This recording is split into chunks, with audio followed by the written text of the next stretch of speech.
Assalamualaikum warahmatullahi wabarakatuh. Kembali lagi bersama saya Sardi Gunawan.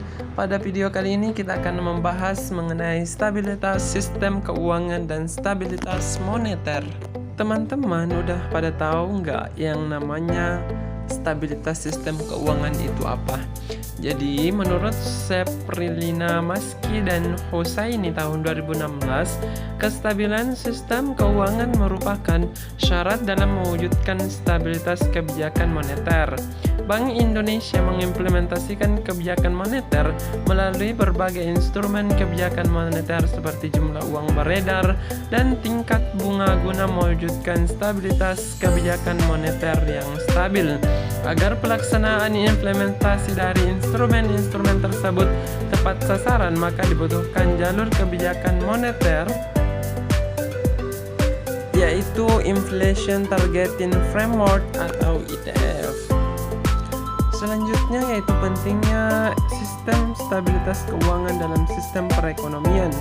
Houben, Keks, dan Szymanski tahun 2004 menyatakan 3 alasan sistem stabilitas keuangan penting. Yang pertama yaitu stabilitas moneter hanya dapat terwujud dengan adanya stabilitas keuangan, karena sistem keuangan merupakan transmisi kebijakan moneter. Kedua, perkembangan ekonomi ditandai dengan meningkatnya risiko bagi perekonomian suatu negara. Di antaranya adalah perkembangan sektor keuangan yang sangat signifikan dibanding perkembangan ekonomi. Proses finansial deepening sangat cepat yang ditandai dengan berubahnya komposisi aset dalam sistem keuangan, di mana pangsa monetary aset atau agregat semakin turun, sementara pangsa non-monetary aset sehingga semakin meningkatnya monetary base. Ketiga yaitu keterkaitan terjadinya kenaikan transaksi antar industri dan antar pasar antar negara membuat makin terintegrasinya pasar keuangan, sehingga kegagalan satu pasar di luar negeri bisa menjadi sumber krisis di dalam negeri. Selanjutnya yaitu peran Bank Indonesia dalam stabilitas moneter dan stabilitas sistem keuangan. Adapun 5 peran utama yang mencakup kebijakan dan instrumen dalam menjaga stabilitas sistem keuangan itu adalah: pertama, Bank Indonesia memiliki tugas untuk menjaga stabilitas moneter, antara lain melalui instrumen suku bunga dalam operasi pasar terbuka. Bank Indonesia dituntut untuk mampu menetapkan kebijakan moneter secara tepat dan berimbang. Kedua, Bank Indonesia memiliki peran vital dalam menciptakan kinerja lembaga keuangan yang sehat, khususnya perbankan.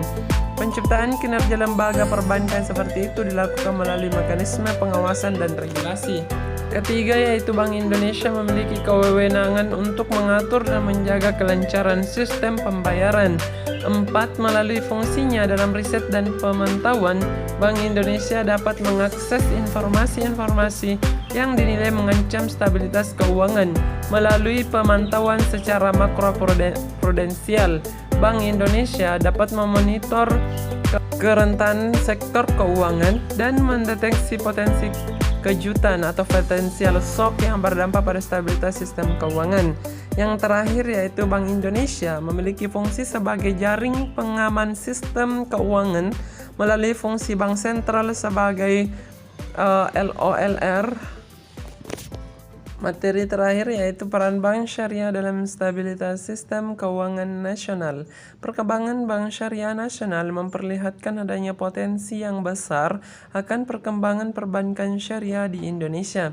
Penduduk yang mayoritas Islam merupakan modal penting dalam mengembangkan sistem bank Islam di Indonesia. Potensi kegagalan sistem perbankan syariah juga cukup besar di masa yang akan datang. Tren pergerakan aktivitas perbankan syariah saat ini masih sama dengan tren pergerakan bank konvensional.